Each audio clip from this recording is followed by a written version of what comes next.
Magandang araw mga kawan politiko. Nandito na naman po ako si Oms at si Boss J kasama po natin para pag-usapan na naman po ang isang napakagandang talakayan po. No? So kahapon nagkaroon po ng nag-release, Boss J, ng dalawang poll survey po, ang dalawang pinaka-respetadong poll survey po no, sa bansa ngayon, ang Tangere at ang Publicus Asia. So gusto bang i-share sa amin yan, Boss J? Kapatid, itong dalawang nagbigay ng survey na to, Tungkol sa President. tungkol sa President, yes. Ang problema lang dito is magkataliwas ang binigay nilang data. Paano magkataliwas? Yung isa, si Tangere. Oo. Ang sinabi nila is umakyat ang public trust and satisfaction rating ng ating Pangulo. Yes. However, si Publicus Asia naman, ang sinasabi nila is bumaba by 1% ang approval and trust rating ng ating Pangulo. Bakit nga ba ganito? Oh, interesting, no? Kasi very important ang survey. Pre-campaign, during campaign, at during term ng ating mga public officials. Kasi scientific method kasi siya, Boss J. So, di ba, economist ka, ganun. So, alam mo yan, parang numbers don't lie. Di ba? Yun ang sinasabi. Kasi na-measure mo siya. So, parang ginagamit ang survey para accurately ma-measure yung sentiment no ng taong bayan, kasi sabi nga dati ng isang former president, ang mga citizen ang boss ng ating mga public servants. So that's why it's very important. Pero kung bakit, so magkaiba sila ng basis, Sir J, no, magkaiba. Pero parehong tigwa 1,500 yata ang Correct. sample nila. And then same period lang. Yun yung interesting, Boss J. So same lang yung number of respondents ng Publicus Asia at saka ng Tangere. Same rin yung period kung kailan sila kinonduct. So, which is very interesting. So same number of samplings pero hindi naman dinisclose kung saang areas sila ginawa. No, but more or less halos same po ang methodology ni Tangere at Publicus Asia, pero magkaiba sila ng naging results, which is very interesting, no? And sabay rin sila na-release kahapon. And same na parehas na ratings po ng cabinet members at ng presidente. So, share ko lang, Sir J, yung Tangere, ang reason nila, ang findings nila or analysis ng From 29 to 32%. yung sa Tangere, in essence, ang reason ng are the core services na ng functions ng presidente ay nagagawa niya, which reflected dun sa isang episode natin with Sir Sapot, Sir J, is ang mataas ang trust ratings ng cabinet members. So parang as we have discussed here in One Politico, dahil alter ego sila ng presidente, dahil nagpa-function ng maayos, efficiently, at ramdam ng taong bayan yung mga programa katulad ng milk feeding program, infrastructure, na at sa Department of Education, si Sir Angara, is nararamdaman ng taong bayan. At pagramdamang serbisyo, mataas ang trust rating. Yun ang sabi ni Tangere. At the same time, how the President handled the INC rally, it was very peaceful. Hindi niya sinuppress yung INC rally. And then, yun nagkaroon po ng, which we will later discuss, no, Sir J, na-classify po ang Pilipinas by the World Bank ng, what do you call it? Upper middle income status. Yes. So, we'll discuss that later, no? So, yun yung sa Tangere. Sa Publicus Asia naman, Sir J, how many numbers na? Ang approval rating is from 19% bumaba ng 18%. Ang trust rating naman is from 13% to 12%. So, bumaba sa Publicus Asia. So, ang sabi naman doon, the malaking factor kasi yung accountability because of the recent flood control issues, yung nangyayaring impeachment matter involving the Vice President Sara, and then what happened to Senator Marcoleta. So, and of course, the speaker, no, who's related directly to the president. So, sabi ng Publicus Asia is parang in terms of accountability. So, anong tingin mo dito? Bakit magkaiba? Although magkaibang institution po and company po ang, and One Filipinas is not related to poll surveys, no? So, anong tingin mo dito? Bakit magkaiba? And sino ba dapat ang paniwalaan? Because you're really good in numbers, Sir J. So, should we trust the numbers? tingin ko, we should trust the people, the voice of the people. So, abangan nyo dito ang boses ni Juan. Alright, magkakaroon tayo ng special segment dito po sa One Pilipinas kung saan bababa po ang aming One Pilipinas Youth Patrollers po sa iba't ibang distrito po sa ating bansa para po malaman ang pulso directly, no? Sir, face to face. No, Mula sa mga ordinaryong tao. Yes, and na hindi kanilang masasalubong. Yes, at hindi po 'yon scripted. So parang mukhang timing 'to no, Sir Jay, kasi we're about to release how do you call that? Boses ng Bayan?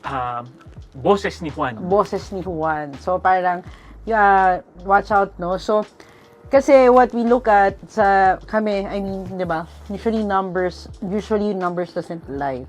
But as we have experienced in the history of Philippine politics, madalas survey plays an important role, pero through the years, 'di ba, nagkakaroon siya ng very controversial role sa trust ng taong bayan.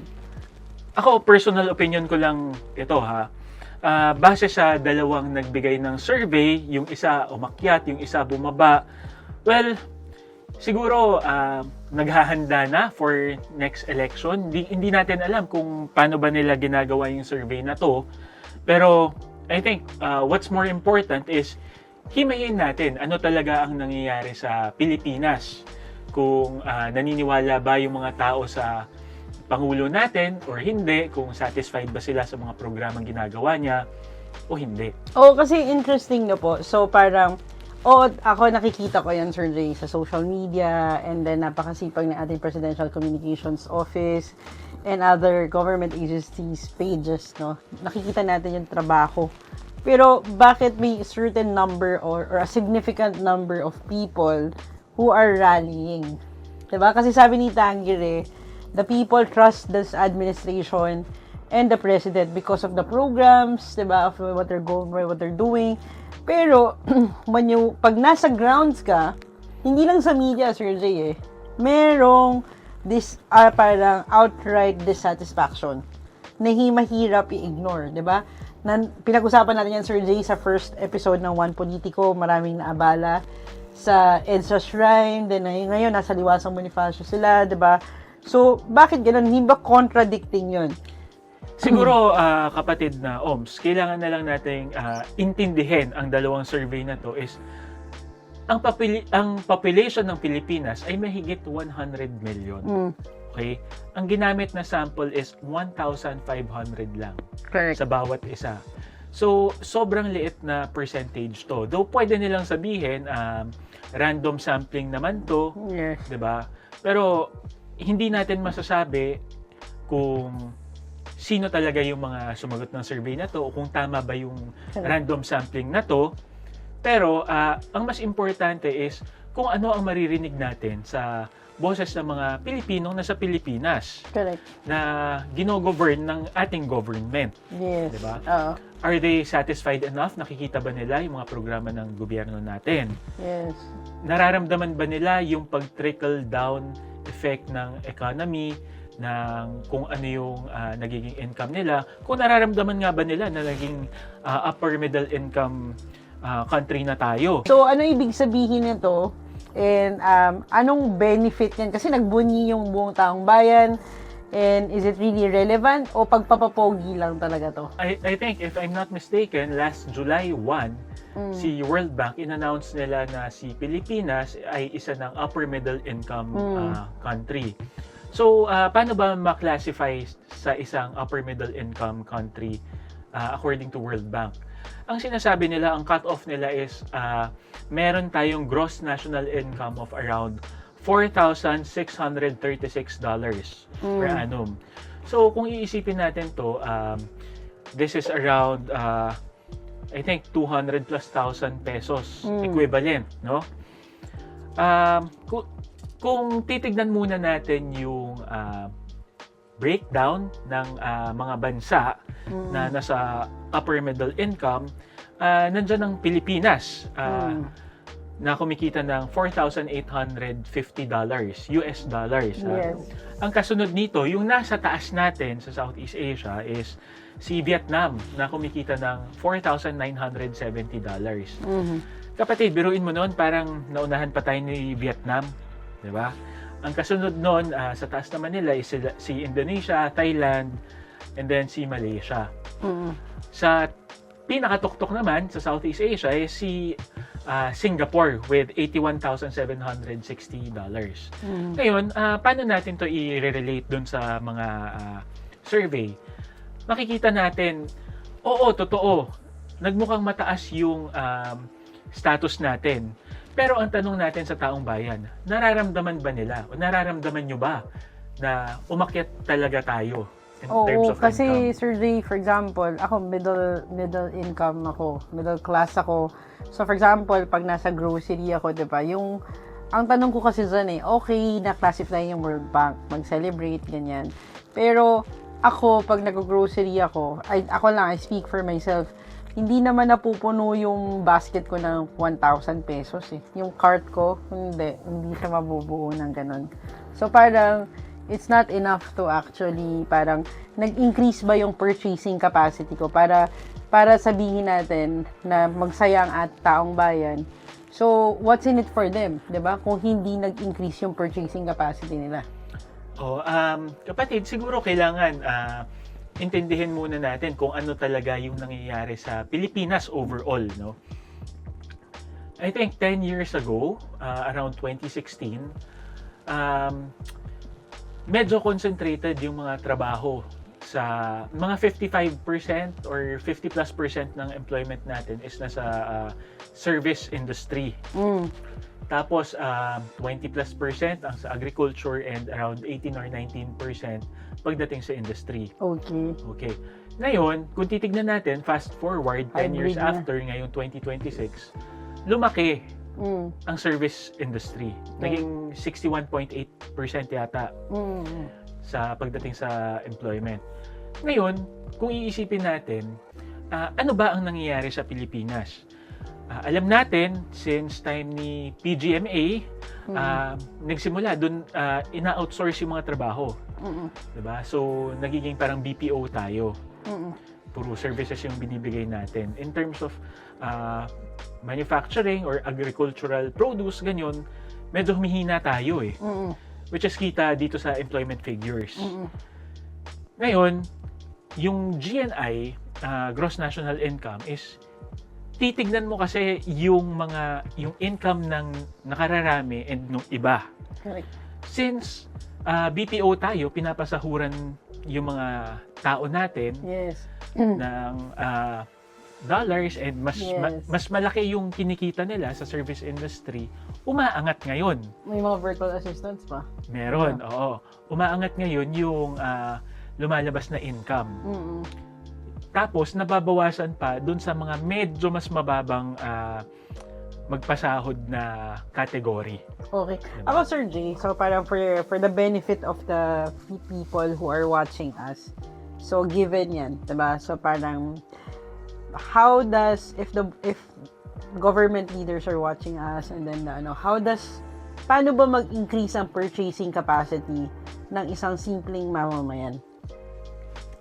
Siguro kailangan mag-concentrate din tayo sa sa income, no?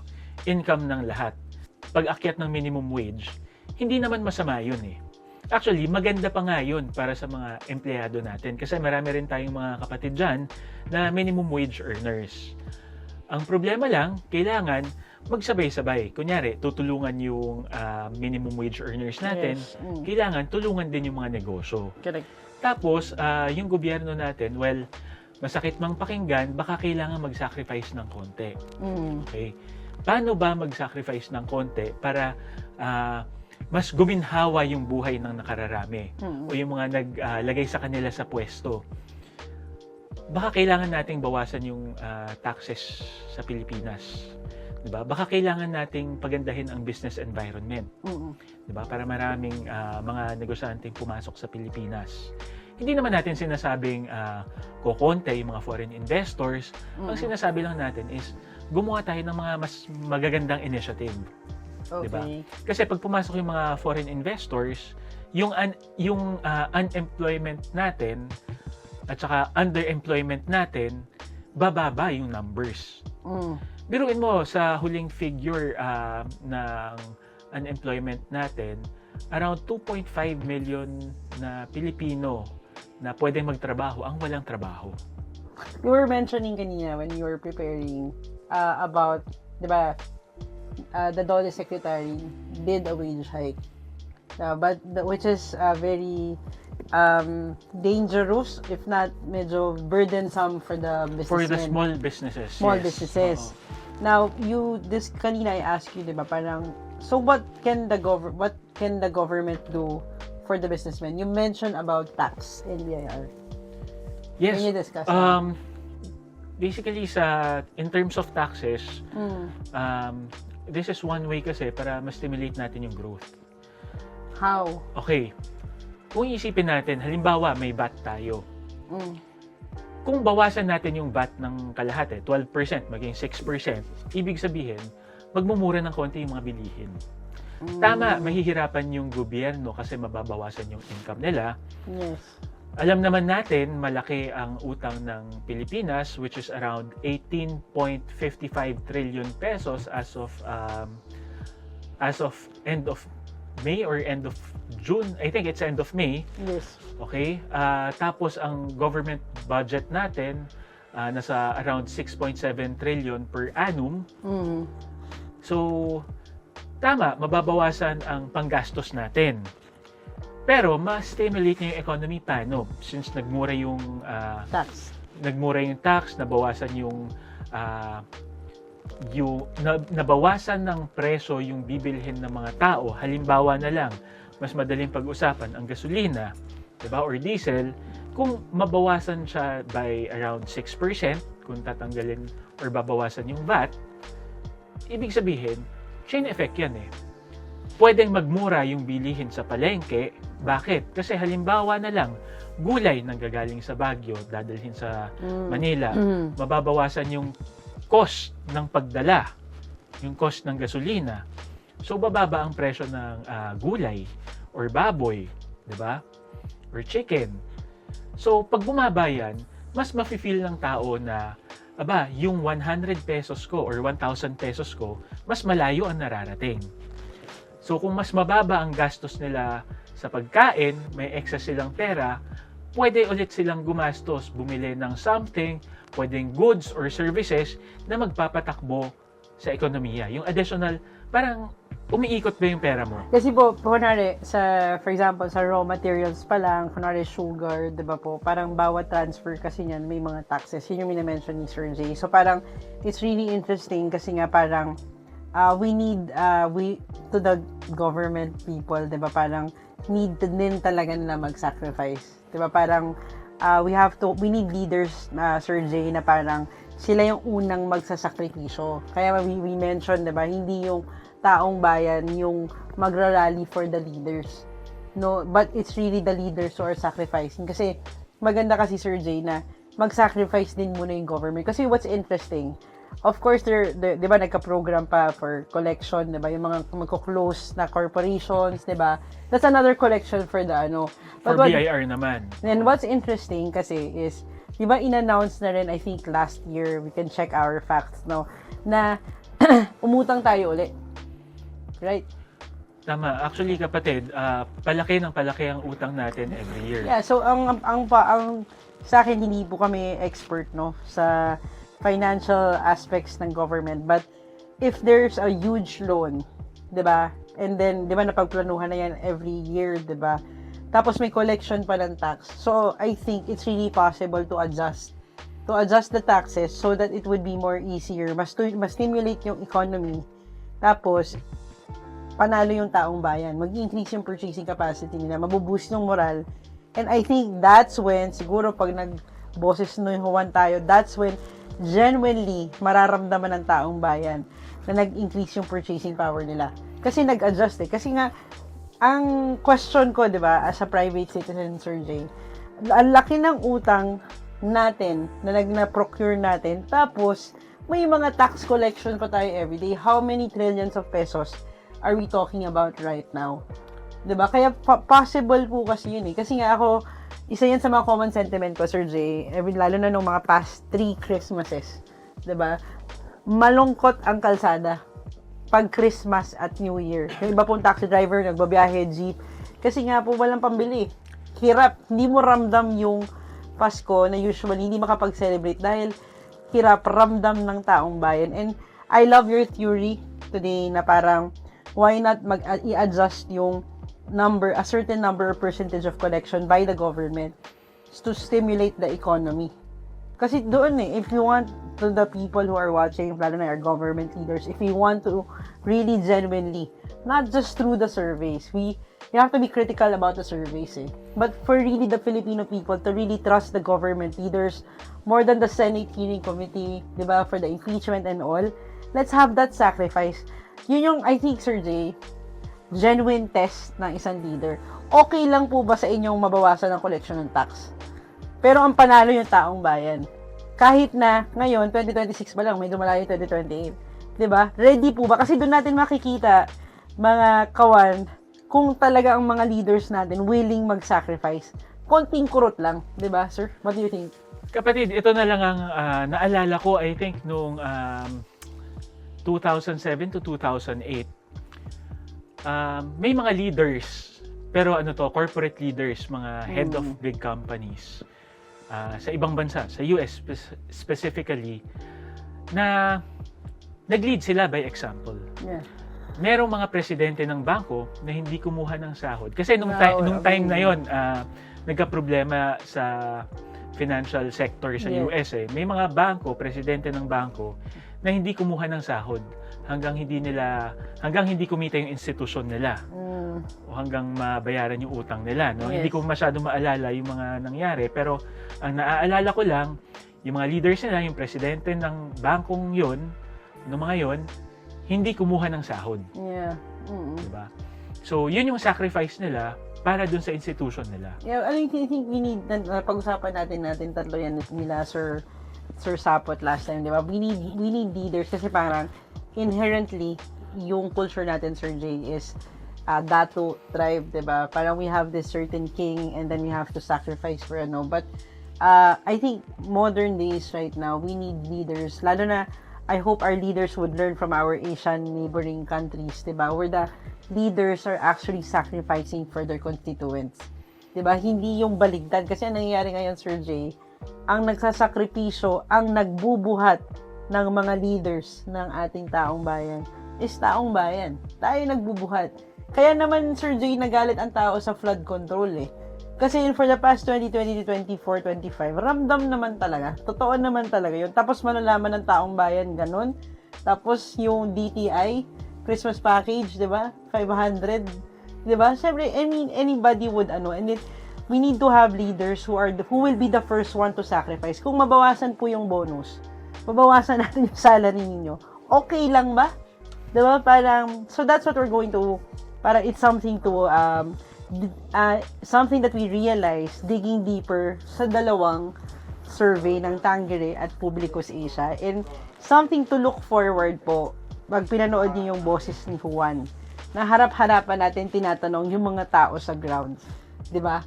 Naramdam ba nila? So, kaya po sana po sa ating mga government leaders, Sir Jay, na parang kami po, ang pananaw po namin na dito sa baba. I'm sure may pananaw mga taong nasa taas, but we hope that we can actually meet halfway. We need more leaders like Lee Kuan Yew, right? They're the first one to sacrifice for their people. That's why Singapore is Singapore right now. Even the leaders of Japan. Diba? Pag may corruption, sir, diba? Baba agad. Diba? Korea, same. Nagkaroon ng last year yata yun or 2 years ago, corruption issue ang presidente kasi grabe mag-shopping yung wife niya. Resign. Diba? So, kapatid, alam mo ba sa excited. China, pagdating sa corruption, may pinapatay. I mean, public execution. Yeah, diba? We're really excited. I hope that siguro yung mga advisors ng ating mga government leaders, we're Filipino people. No, we don't ask our leaders to magharakiri or kill our leaders, but we don't advocate for that. But we advocate for sakripisyo. Diba? Parang sana putulin na natin yung ganong pattern na taong bayan ang nagsasakripisyo para sa mga politiko at mga taong nakaposisyon na public officials. So, para naman magkaroon ng pagbabago, 'di ba? Let's end it right now, 'di ba? Siguro kapatid, hindi ko lang alam dun sa iniisip ko baka mas magandang lead by example, Yes. 'di ba? Agree.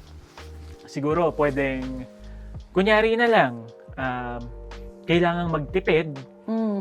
yung isang office, kung sino mang willing magtipid, pakita nila lahat ng expenses, ng manpower, ganyan sa public para makita ng public kung anong nangyayari, and then yung excess funds nila baka pwedeng yun yung gamitin sa mga projects nung office nila. I mean, hindi kasi wala kasi ako sa politics, so hindi ko alam how it works, no? I'm not a politician, pero siguro magandang pakita na lang nila na ayun nga, nagtitipid sila, simple lang sila, tapos yung sa budget nila mapunta sa magandang paraan. I mean, maganda naman talaga yung ibang mga projects ng gobyerno natin.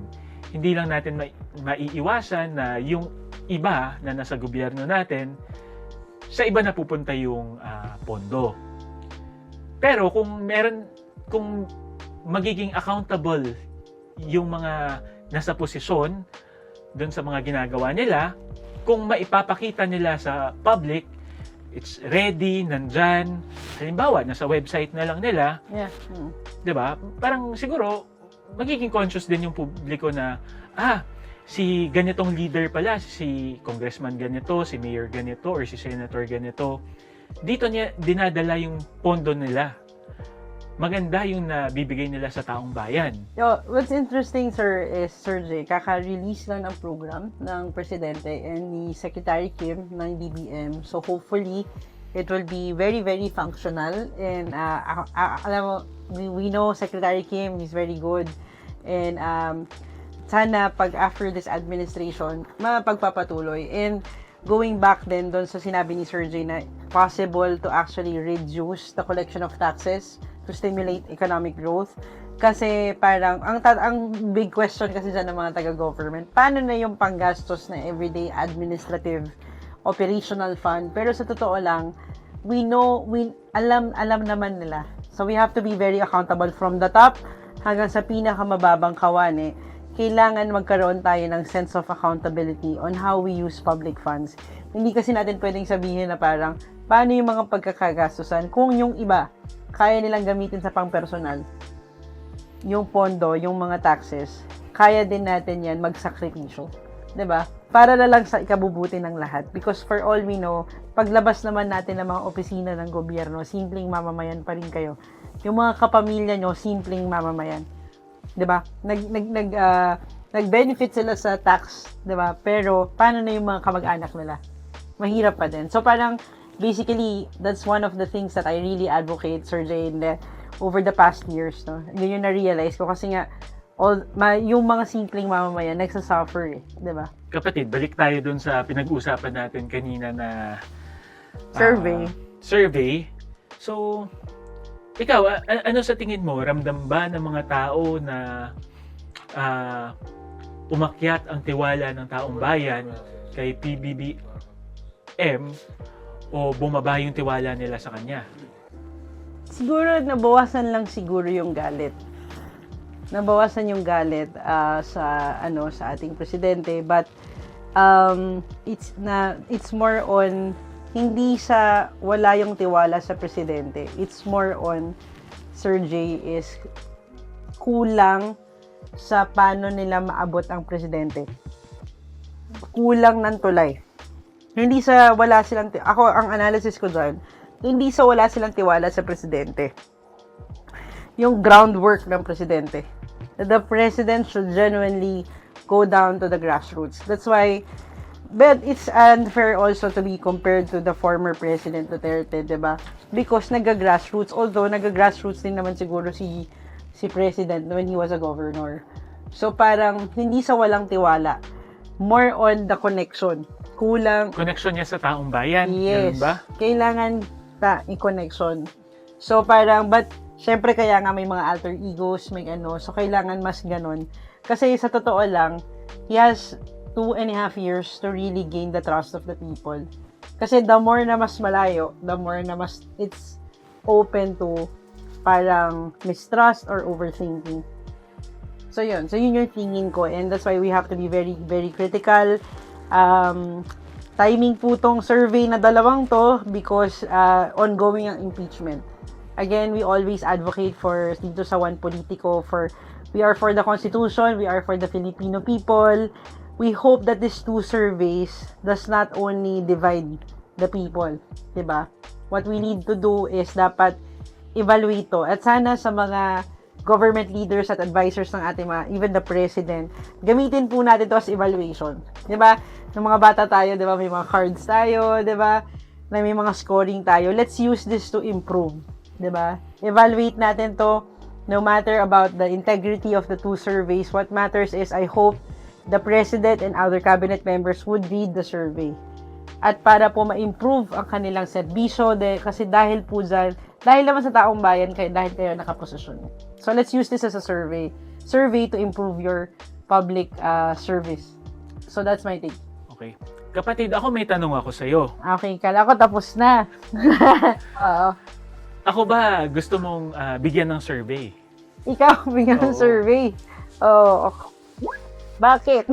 Kasi para lang sa akin yung mga tao or yung mga politicians na magiging popular sa akin is unang-una sa lahat, ano ba ang problema natin na kinakaharap ng Pilipinas ngayon?